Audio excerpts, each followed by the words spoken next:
أعوذ بالله من الشيطان الرجيم بسم الله الرحمن الرحيم الحمد لله رب العالمين والصلاة والسلام على رسوله الكريم وعلى آله وأصحابه أجمعين رب اشرح لي صدري ويسر لي أمري واحلل عقدة من لساني يفقه قولي اللهم أخرجنا من ظلمات الوهم وأكرمنا بنور الفهم وافتح علينا بمعرفة العلم وسهل أخلاقنا بالحلم وجعلنا ممن يستمعون القول فيتبعون أحسنه اللهم اجعل أعمالنا خالصة لوجهك ولا تجعل فيها حظا لغيرك وصل اللهم على سيدنا ونبينا ومولانا محمد وعلى آله وأصحابه أجمعين والحمد لله رب العالمين.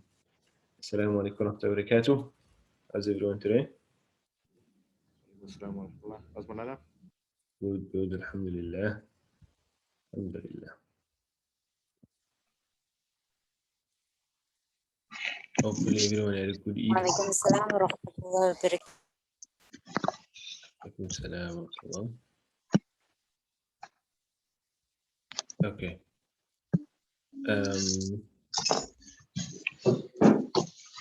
As we usually do,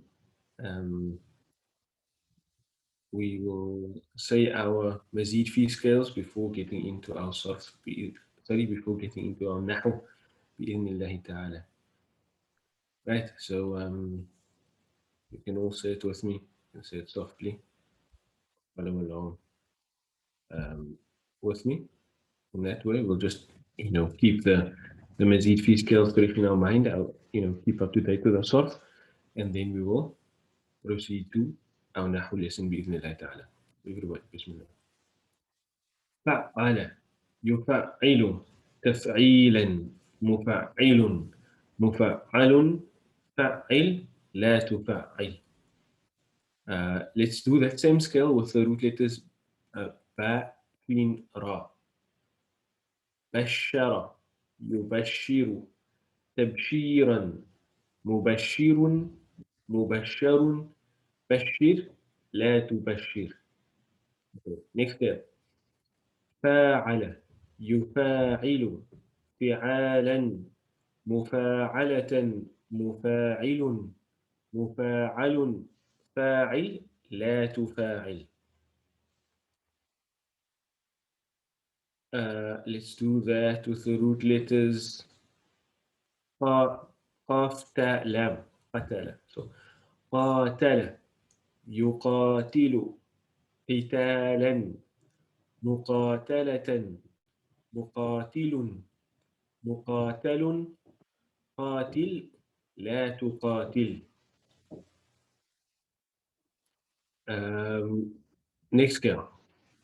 أفعل أفعل يفعل إفعالا مفعل مفعل أفعل لا تفعل. Let's do that with the root letters قاف سين ميم أقسم to take a قسم to take a oath.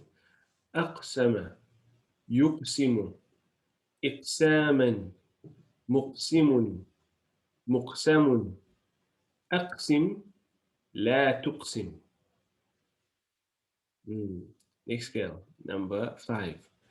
تفعل يتفعل تفعلا متفعل متفعل تفعل لا تتفعل.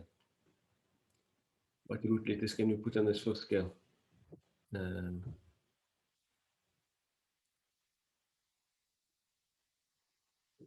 ضاد راء عين تضرع.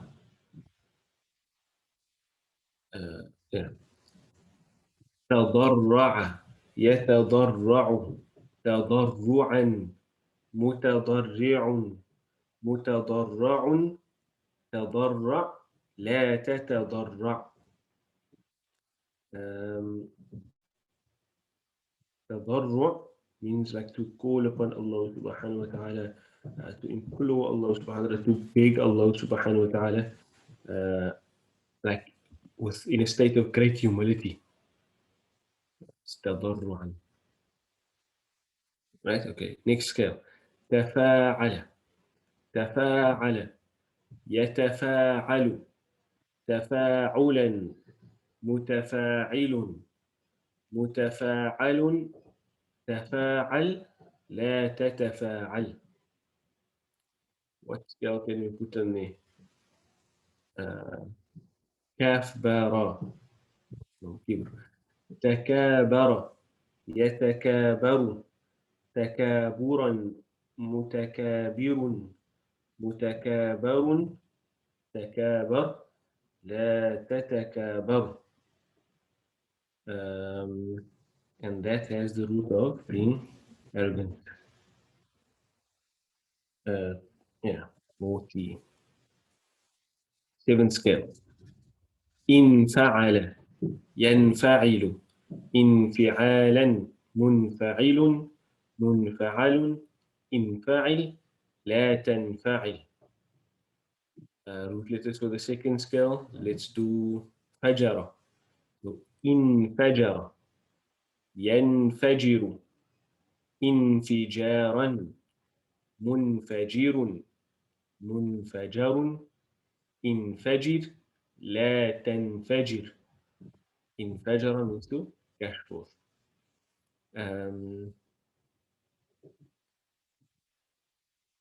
اتبع افتعل يفتعل افتعالا مفتعل مفتعل افتعل لا تفتعل.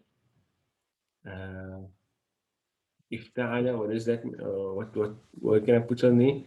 Let's put on the قرب قرب اقترب to draw near. اقترب يقترب اقترابا مقترب مقترب اقترب لا تقترب.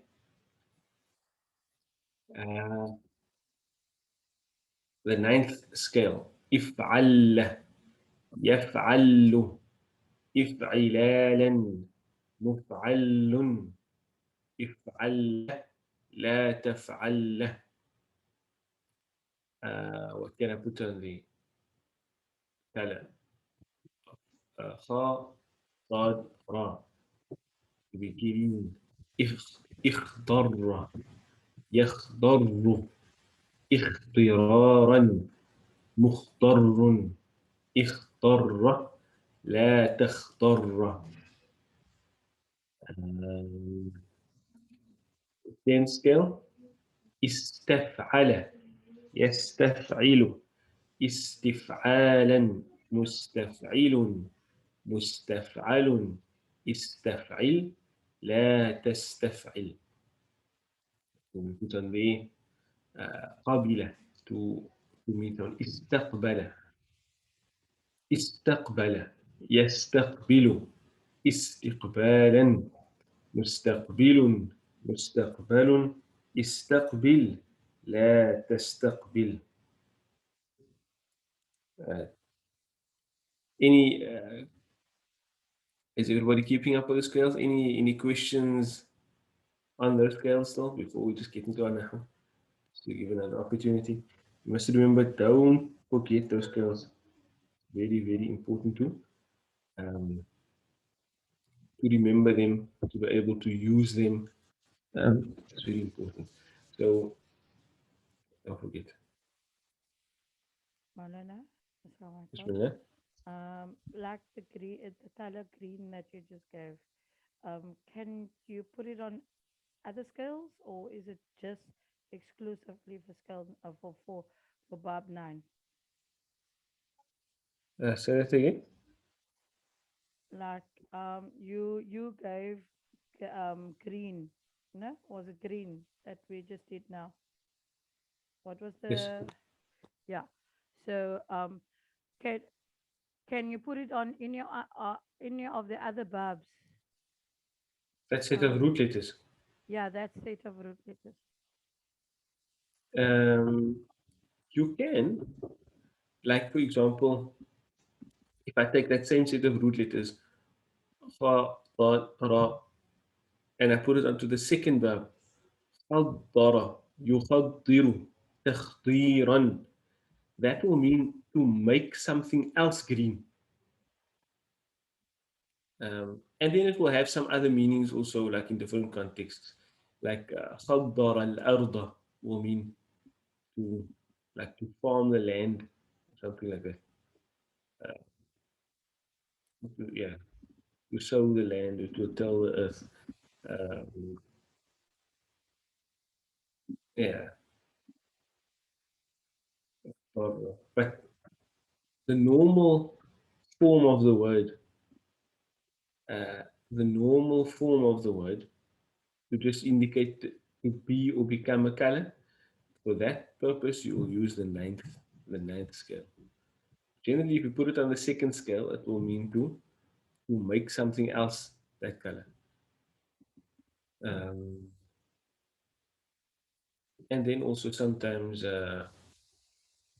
there's uh, there's other scales that you can do that with as well.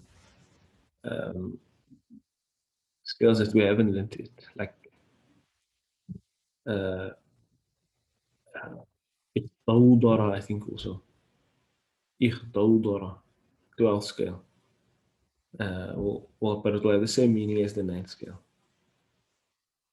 Yeah. We generally just learn the first 10. That's suffice.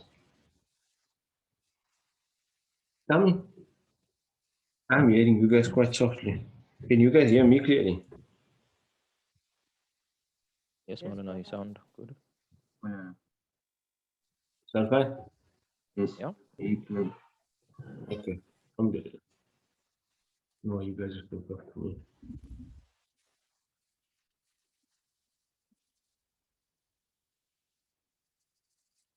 Okay.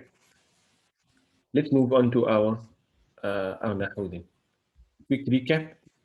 We said that in Nahwu, we are looking at how words interact with each other, how the word endings or the hal of a word indicates its function in a sentence, right? And we said that these, for nouns specifically, there are three hals.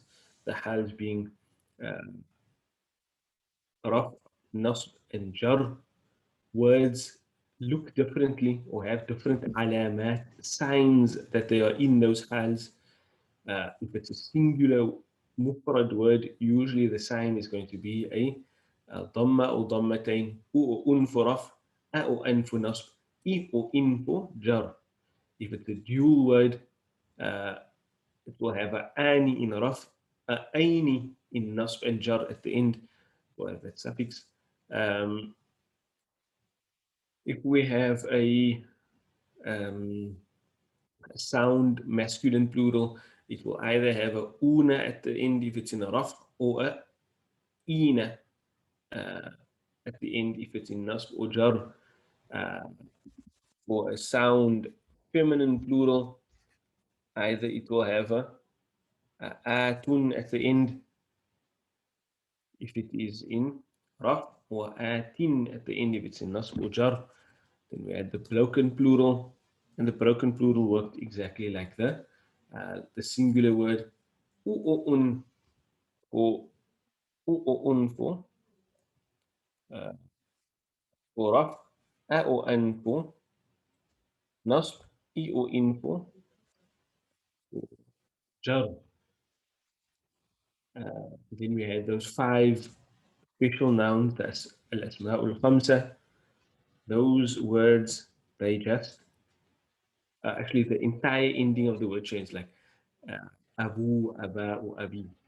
Then we had words that are semi-declinable in a raf. Or these semi-declinable words, they never have a tanween, firstly. Secondly, um, they, in a raf, they'll have a u. In nasb, they'll have a a. In jar, they don't go to a I, they stay with a a. However, if they become definite, then they work like normal words. Uh, yeah, like normal words.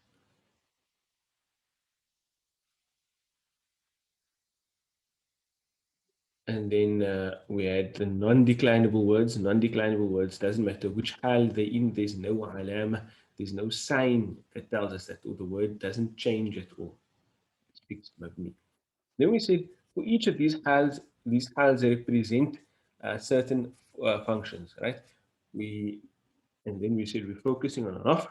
We're going to look at the functions that are fulfilled by the hal raf, and just, revise and learn some things about each of those. What are the functions that are fulfilled by raf? We learned 6 of them.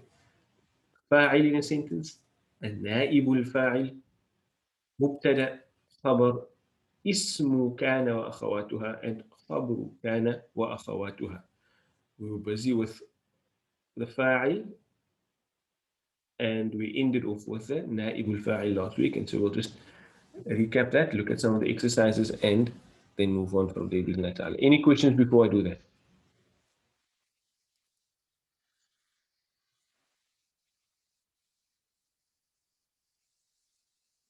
Okay, no questions.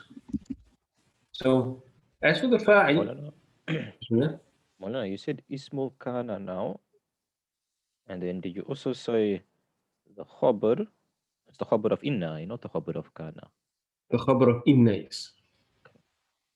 The khabar of kana will be in nasb, and the ism of inna will be in nasb. So kana and inna, they're like opposites. Okay, so the ism of kana is in raf, the khabar of kana is in nasb. The ism of inna is in nasb, and the khabar of inna is in raf. Okay. But we'll see that when we get there. Right, so we first looked at the fa'il, and we said, there's some things that we went over in relation to the fa'il, many of them that we knew how to find the fa'il, and we said we do ili, and we do ili always. We don't waver from our method of finding the fa'il. We don't look on the right, we don't look anywhere else.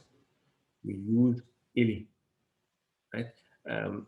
If we don't use ili, we might confuse ourselves. If we do use ili, and the fa'il is inside the verb and it refers to something before, that thing before will be called something else, like a mubtada or something. But when we're looking for our fa'il, we stick to ili. Either at the end, or the left, or inside.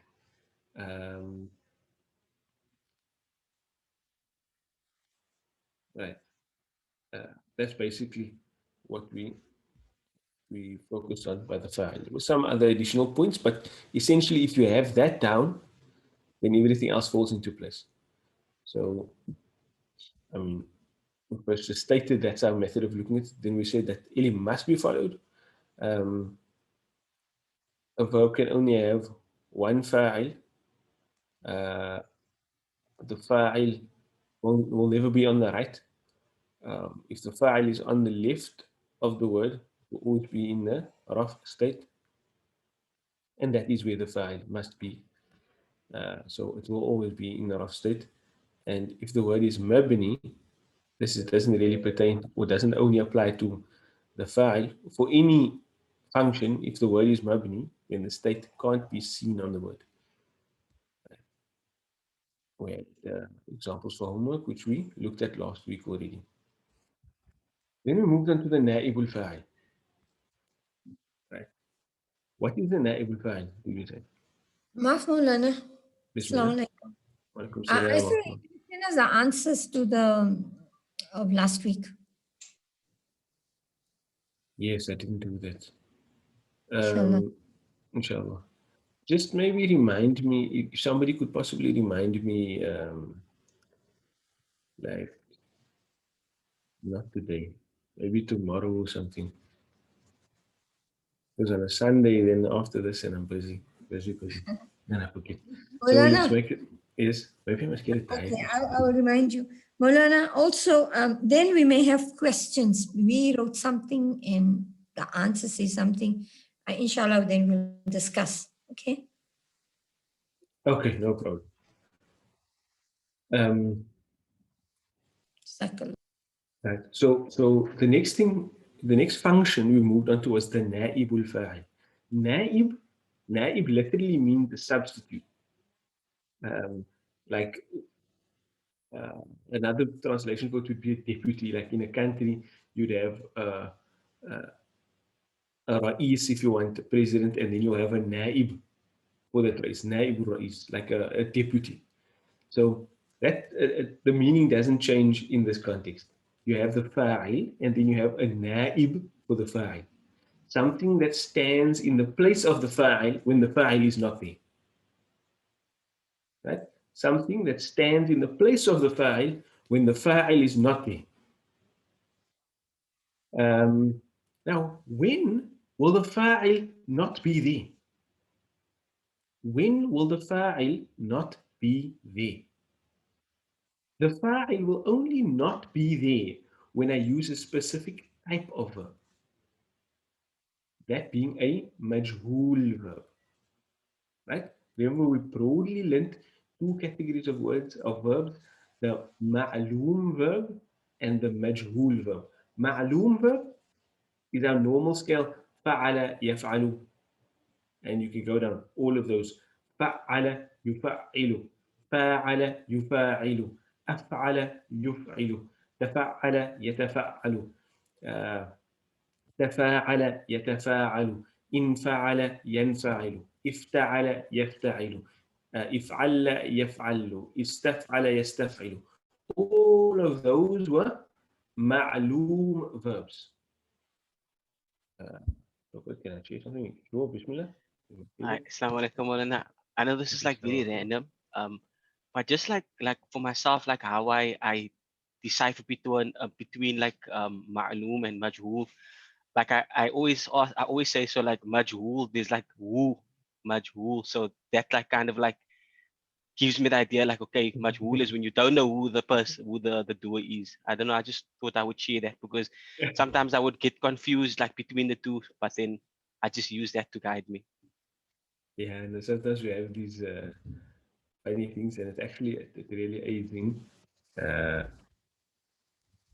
in categorizing things in our mind. Right. So, by its very nature, ma'loom means that the doer is known. Right? That the doer is known. Majhul, from jahila, ignorance. When something is majhul, it is unknown. Right? So when we have a majhul verb, the doer is not known. If the doer is not known, the doer will not be mentioned. So now, the thing that was the focus of the sentence, what had primacy in the sentence, that occupied the position of raf in the sentence, is not going to be mentioned. Something else needs to take its place now. So what we do is, what would have been the maf'ulun bihi in nasb, we upgrade him. We promote him to raf. And we say, because we've promoted you now, we're going to give you a new job title. We're not going to call you maf'ulun bihi anymore. We are going to call you naibul fa'il. We're going to call you the substitute for the doer, the thing that stands in the place of the deputy doer, if you want.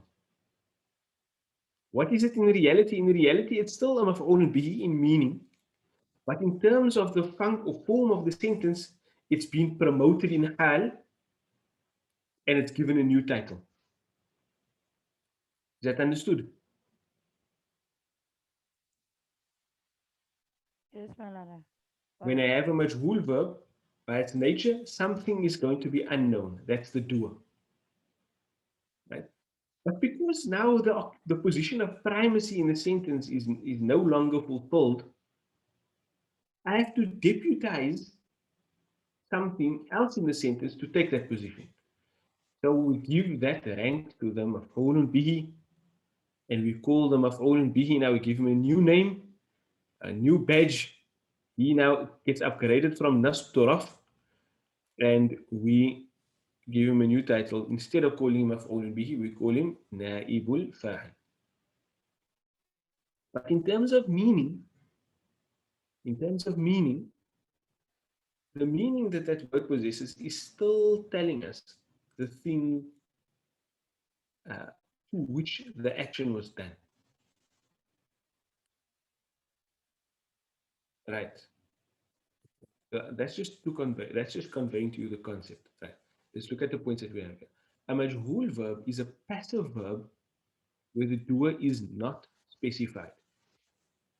A majhul verb is a passive verb, right? That's how we defined it, where the doer is not specified. That's the very definition of it being passive. But it's not like passive in English. Like in English, I may say, or in Afrikaans, I may say, die deur is deur die seun oopgemaak. Okay, that's not a good example. There's deur first. Okay, doesn't make sense. Die tafel is deur die meisie gedek. Because people don't say Afrikaans, that's not going to work. One language at a time. Hola, Let's look English example. Bread is eaten. The bread is eaten, but then I can say also the bread is eaten by the boy. The door was opened.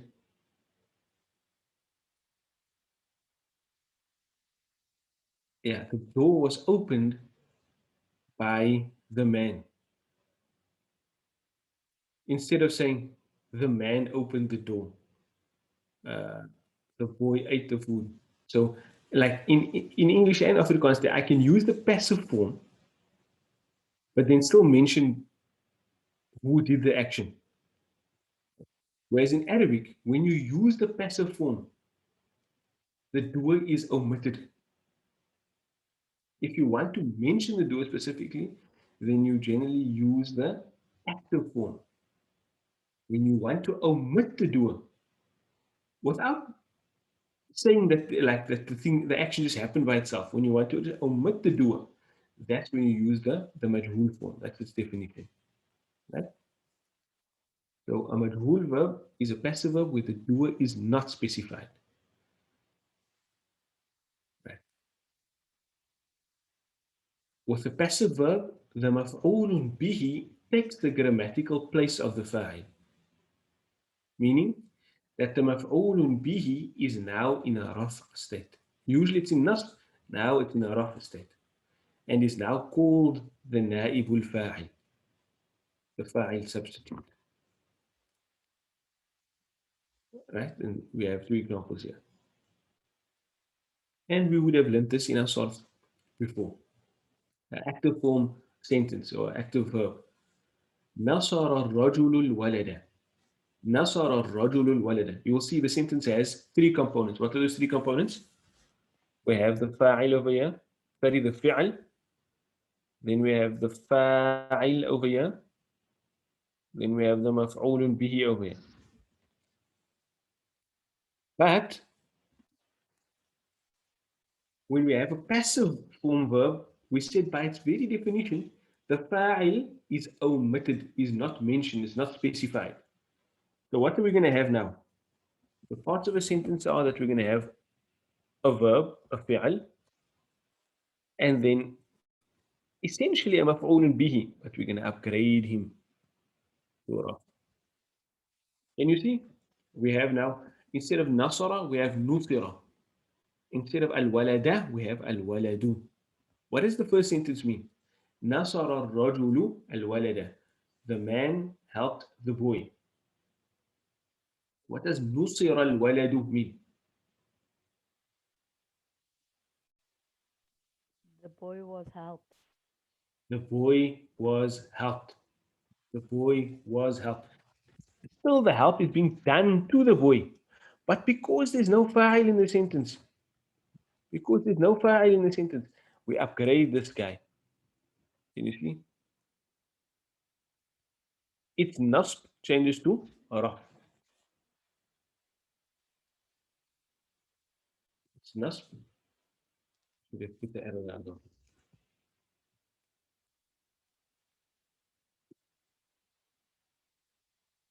Maulana, is the majhul verb used often in the Quran?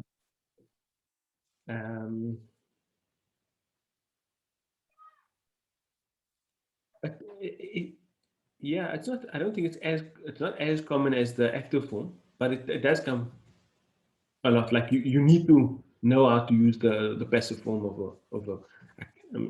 I don't know. I don't know, like, in terms of numbers or percentage. I can't. That's okay. And then just from a understanding point of view, what would be the purpose of the dua being omitted from a Quran sense? Okay, so from like there's a rhetorical benefit to that. So sometimes it's important that an event happened, but it's not important who did it. So to take the emphasis or the focus away from that, you use a majhul verb. So yeah, I mean that's essentially the purpose when you want to, and that's one purpose for it. Sometimes you want to distance something from an action. Like for example, let me think of an example. Maulana, Yes. Assalamualaikum. I just checked down in Surah Bayina, Wama Umiru, Wama Umiru. That Umiru is a majhul verb. Yes, that's majhul. وَمَا أُمِرُوا إِلَّا لِيَعْبُدُوا اللَّهَ مُخْلِصِينَ لَهُ الدِّينَ. So there, it's like the focus of the sentence is like on the fact that they were not they weren't commanded to do much. But the focus on there is not that Allah didn't command them to do much. Yeah, so one of the benefits is that, or one of the usages of a majhul verb is when you want to take the focus away from the doing an action. Like if we just look at these two sentences that we have here, Nasara rajulul walada. The man helped the boy. The thing that occupies primacy in that sentence is the word ar-rajulu. The man helped the boy.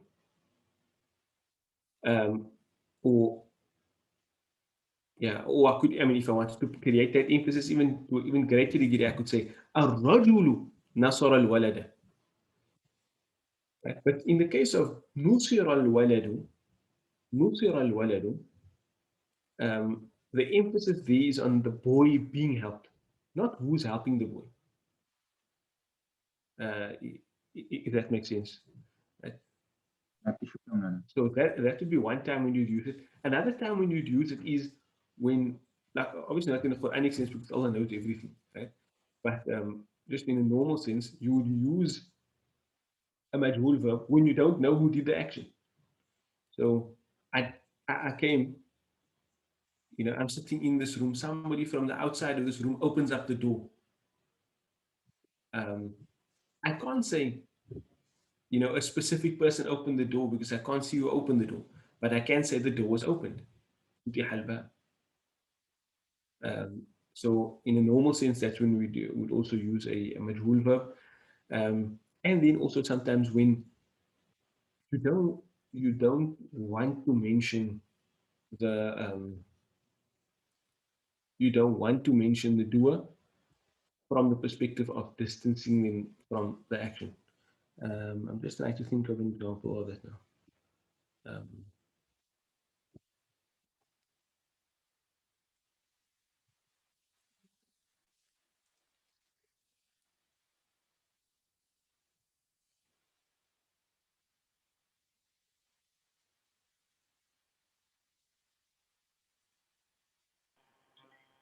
Mara, on page 8, there's some examples. Oh yeah.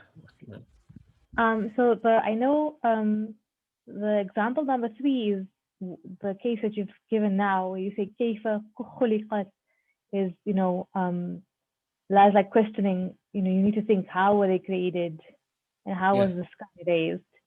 So that's the second example you gave now, but I'm not sure about the first example. Yes. So like I said, obviously in the case of Allah knows everything. But for example, here there's a rhetorical benefit. Allah doesn't want to tell you. Allah wants you to think about the creation. Right? And obviously, in thinking about the creation and looking into the creation, then you increase in a sense of wonder for the creator, that being Allah. But Allah doesn't want to just say, look how Allah created the camel, or look how Allah created the camel. Allah asks about the disbelieving people, don't they see how the camel was created? Right? They look at the design of the camel, the features of the camel that make it suitable for its environment, etc. All of those things, and then come to realize that this is just not a coincidence. Right? There is a designer, there is a creator. So it's as if Allah is leading you in that direction, but then you figure out who the Khaliq is.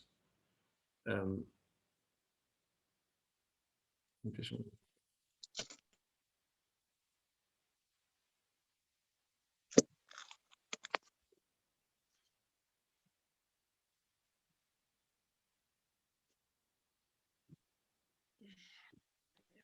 Yeah, actually, through the examples, you'll see this. There's like actually lots of rhetorical benefits. But primarily when the focus is not on the doer.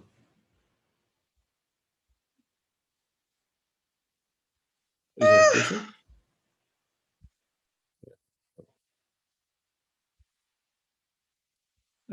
Right. So at the end of our last lesson, we looked at forming the majhul verb, right? Forming the majhul verb. And to form the majhul verb, what did we say? If it's past tense,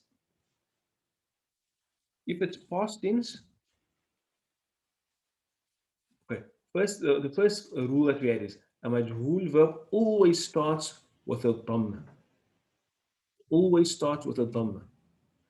If it's past tense, the second root letter will have a kasra.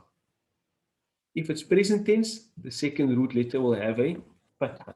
So how will that look? Let's look at fa'ala, or fa'ala will become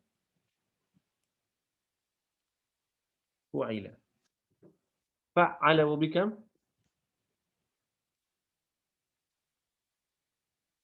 fu'ila.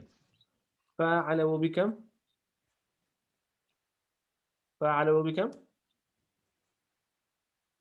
فُوئِلَ. fu'ila. Now you may think, hey, that's something you didn't tell us, man. Why? But how would I expect you to figure that out? If I just change the fa on fa'ala to a u, I can't pull a u sound with a alif. No. Alif is just a pulling sound. And the pulling sound must be in accordance with the haraka that's before it. So the pulling sound that goes with the is the alif. The pulling sound that goes with the u is a waw. The pulling sound that goes with the e is a ya. So that's why the alif here changes to a waw. Fu'ila. Okay, af'ala, what do you think that will become? Ufila. Uf'ila.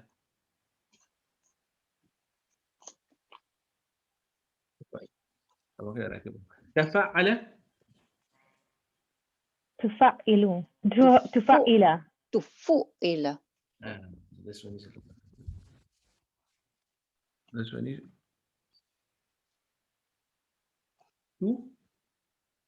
fu'ila. So there we changed another thing, right? We changed this one. You may have thought if we just followed the rules, it would have been tufa'ilu, tufa'ila. No. So something else changes there as well. The fa, I should have told you that actually. So it becomes tufu'ila, tufu'ila. And then The first yes. letter and the first root letter must get a dhamma.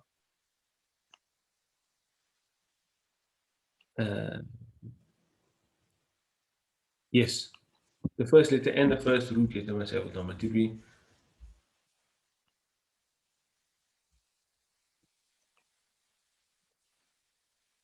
Yeah, we didn't put that in our rule, but that's correct. The first letter and the first root letter must get a الضمة. So تفعل, and then the next one will be فعل تفعل. That's correct. فعل تفعل. And then the next one will be نعم so إن فعل will become what? أنفعل أنفعل أنفعل. فعل أنفعل. فعل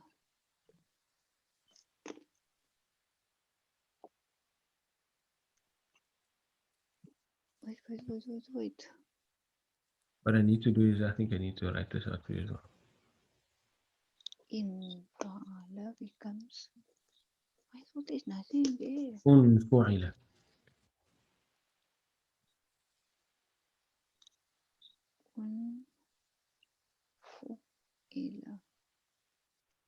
افتعل will become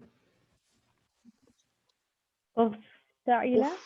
أفتعل this one is again tricky. افتعل. أفتعل أفتعل افتعل.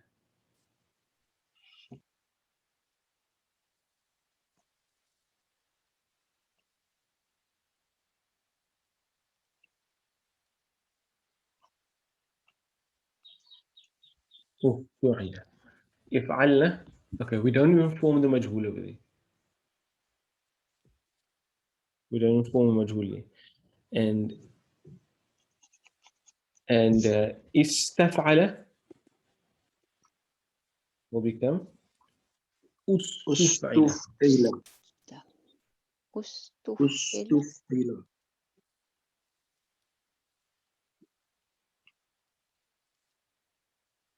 استفعل.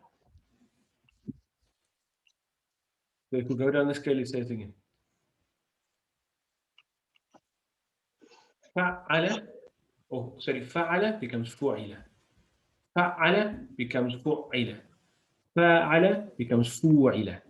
أفعل becomes أفعل. تفعل تفعل.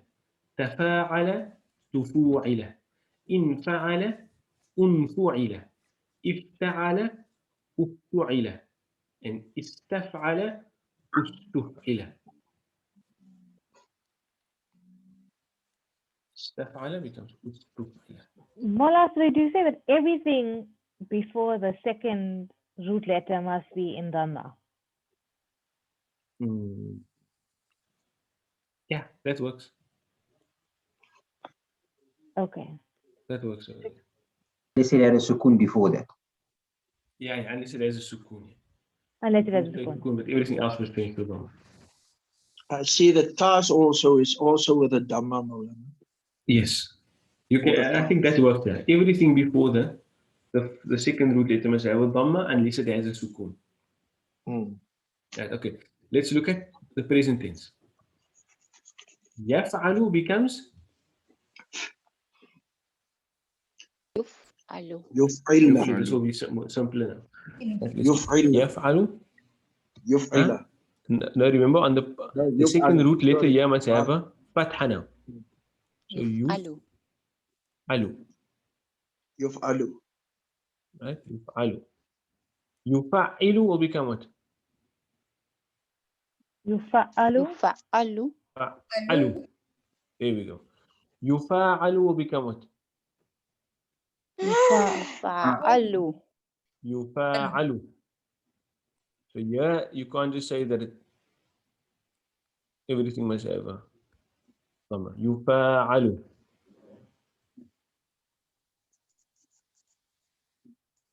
يفعل will become what? يفعل will become what?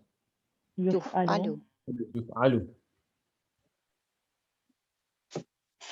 يتفعل will become what? يتفعل. يتفعل.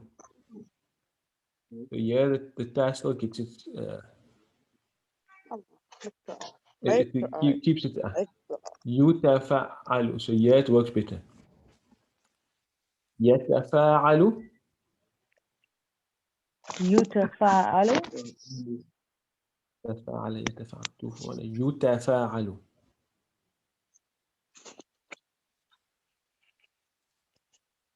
يتفاعل. Right, so the present tense verbs changes less. ينفعل will become what? ينفع ينفعل ينفعل. ينفعل ينفعل. ينفع This one follows the rule better. يفتعل. يفعل يفتعل يفتعل يفتعل. Yes. يفتعل. يفعل. We don't form a majhul over there. And يستفعل. يستفعل يستفعل يستفعل يستفعل.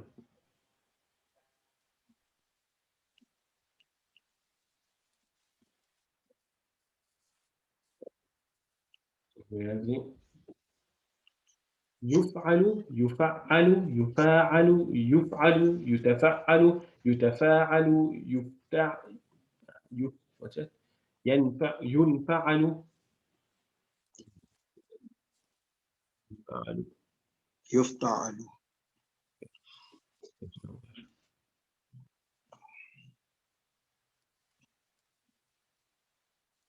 ينفعل يفتعل and يستفعل. So if you were to say that together, usually we do the past and the present tense together. So it will be فعل يفعل فعل يفعل فعل يفاعل أفعل يفعل تفعل يتفعل تفوعل يتفاعل أنفعل ينفعل أفتعل يفتعل أستفعل يستفعل. Right. So what I need you to do, is to revise. I do need you to revise those majhul forms. So you must know the majhul forms. Right? Are there any questions on that? On just the forming of those majhul verbs? An observation. Well, now, Bab 1 and 4 for the Mudari is the same. So again, is it just context or what? Yes, that is correct. If you look at this one and this one here, and this one here, they look exactly the same. فعل يفعل becomes يفعل and يفعل becomes يفعل. So يفعل and يفعل exactly the same. That is correct. That is a good observation, and the context will tell you which verb is being used. I can give a slightly more technical explanation of it. In that the fourth verb, one of the purposes of a fourth verb is that it makes a verb transitive. Right? Remember that function of the fourth verb? And you only really use a majhul form when the verb is transitive. So if the first verb isn't already transitive, then it will be from the fourth verb because the fourth verb makes it transitive. And if the first verb is already transitive, then it will be on the first verb because then the first verb and the fourth verb will have the same meaning. So, just to understand this more, now you're saying if they have to use if it's the first Bab or it's the fourth Bab, it has the same meaning because it's both majhul, so it's both transitive. It's both transitive and it's both majhul. And the function of the fourth verb is to make a verb transitive.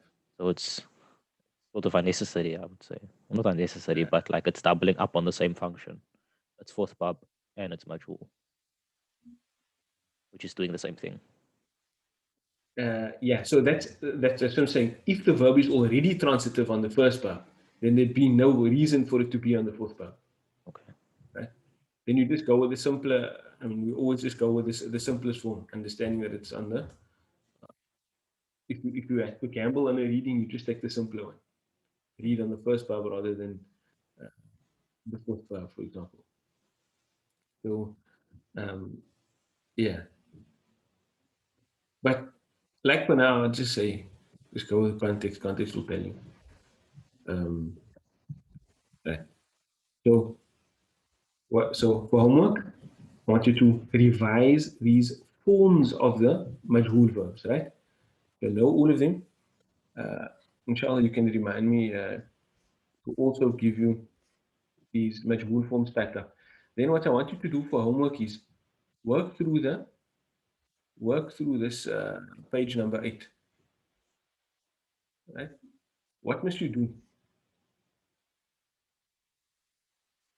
Translate them and identify the naibul fa'il. Identify the naibul fa'il. Remember, how do you find the naibul fa'il? The exact same way that you find the fa'il. Ili. Ili. That either it's at the end, or it's to the left, or it's inside. Right? So follow that same rule. But what I want you to do is translate these pieces of ayat and identify the naibul fa'il. Right? I actually, wanted to increase the amount of group work that we're doing here. So let's say do the first 8 for homework. Do the first 8 for homework, and then the other 7 we'll do in group work at the beginning of the lesson. And the purpose of the group work is not just, I'm not just delaying work so that you do it in class. The reason I'm doing it is so that you can actually discuss it with each other. And in discussing it with each other, you might iron out issues that you didn't present to me or that you didn't even know that you had, which is through conversation that will come up, right? So make sure that you know the forms of the majhul verbs and then how to actually put that into practice by identifying the naibul fa'il. Right. So that's homework. Any questions before I hand over?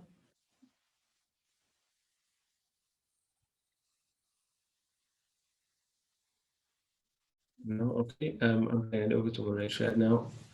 Yeah, I've made you the host. Assalamu